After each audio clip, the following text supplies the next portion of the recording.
joining and welcome back. Today's video is going to be all about the books I am currently reading. The first book I'm currently reading this week, and I'm hoping to probably not finish but get a decent way in, is Pride and Prejudice by Jane Austen. This is a reread for me. I've read it a couple different times. It is one of the few romance books that I actually enjoy. I'm also on a bit of a classic kick right now. Pride and Prejudice is about a family with 5 daughters. A new man moves into the area they live, named Mr. Bingley.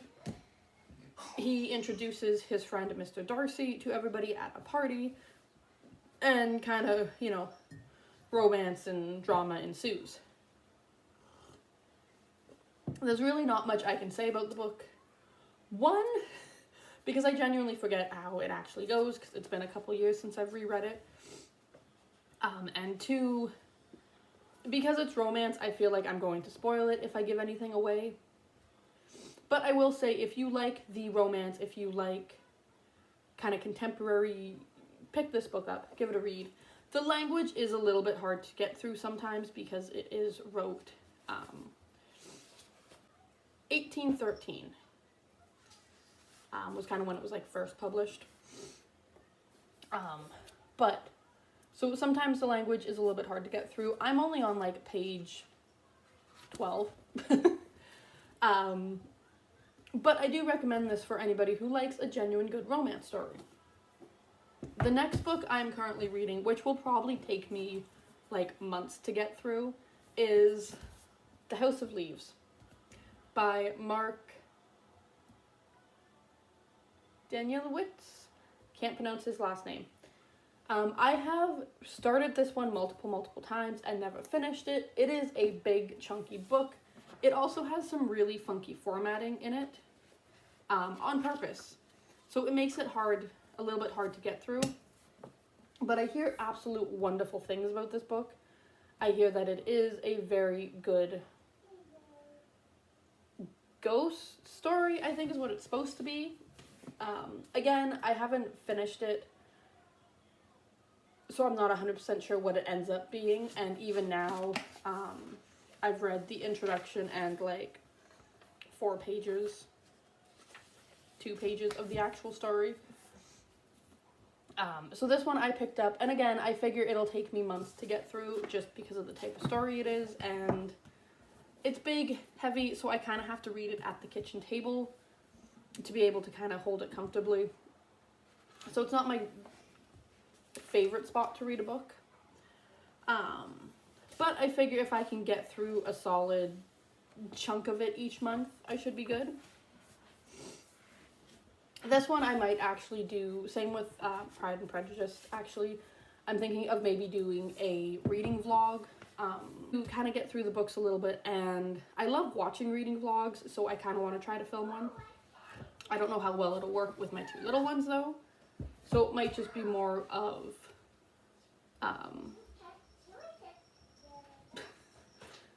kind of reading sprints throughout the day type of thing. Then I have one audiobook that I want to read this month, or at least the first audiobook I want to read this month. It's only 7 hours and 47 minutes long, so I will probably finish it this week. And that is the 3rd book in the Skulldugly Pleasant series, which is The Faceless Ones. And the series revolves around a skeleton detective who is an elementalist, so he can use elemental magic. He favors fireballs and wind. And his partner, Valkyrie Kane, as they kind of go through Ireland solving crimes, but the crimes are, book 2, their villain wanted to bring back the Faceless Ones, which are the evil gods, or the gods of the old world, basically. Some people think they're evil, some people think they're good. He wanted to bring them back, so Skulldugly and Valkyrie stopped him, or tried to stop him.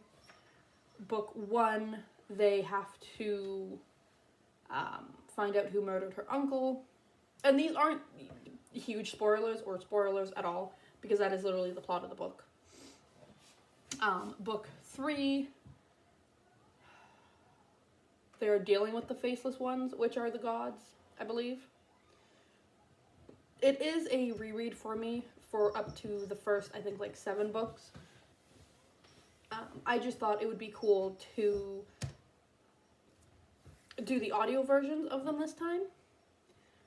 And then finish the series on as audiobooks as well, because I only have up to, I think, like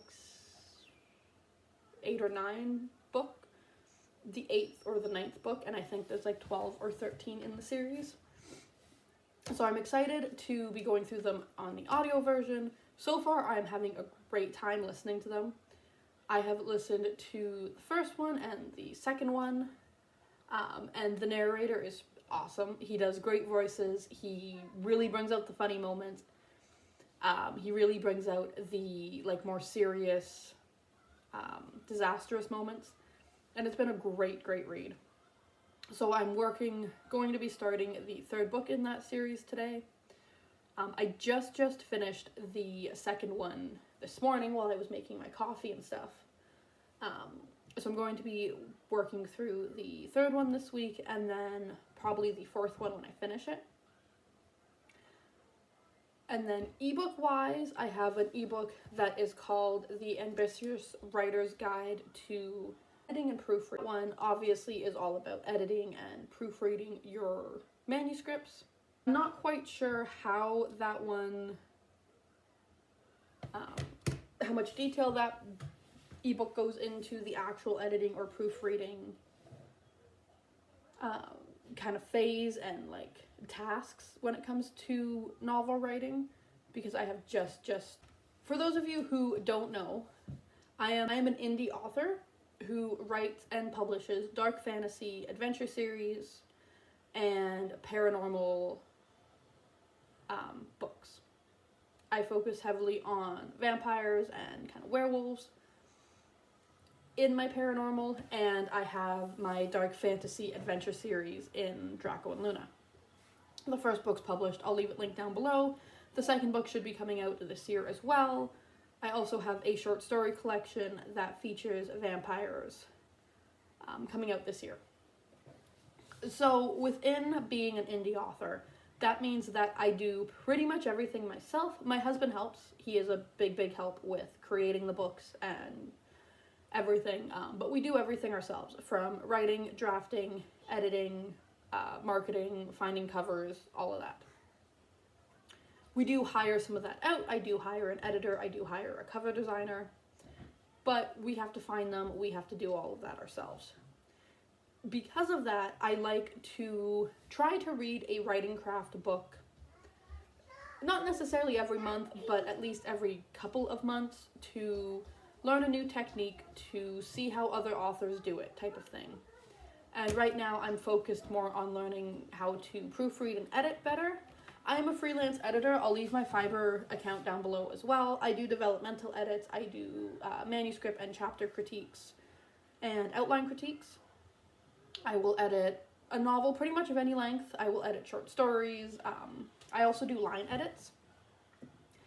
So my developmental edit and line editing skills are pretty good, if I do say so myself. My area where I could use improvement is the copy edit and proofreading stages. And what those are is those are just catching the small little grammar mistakes, spelling mistakes, things like that, where line editing is just making the line sound right, and then developmental editing is just the big picture edits. So I want to focus on getting my copy edit and proofreading skill kind of up to par where I think it should be.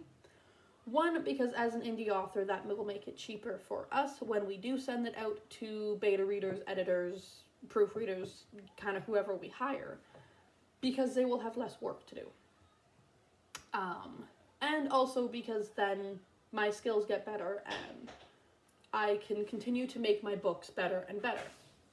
So those are the 4 books that I plan to at least start into this week. Like I said, the audiobook I will probably finish this week because I listen to audiobooks a lot while I'm doing kind of household tasks. But those are the 4 books I'm currently reading this week. Yeah, I am excited for all of them. Again, I've been loving the Scaldily Pleasant reread. I love listening to it on audiobook. It's been going really well. Pride and Prejudice is always a great reread for me. As much as typically I don't do fantasy, I really do like Jane Austen's writing style. Even though there are some parts that are hard to get through. House of Leaves I'm excited for, but it is, like I said, a bigger, bulkier book, so it will take me a little while longer. And the editing and proofreading book, I'm just excited to learn more of the proofreading skill and how to better my skills.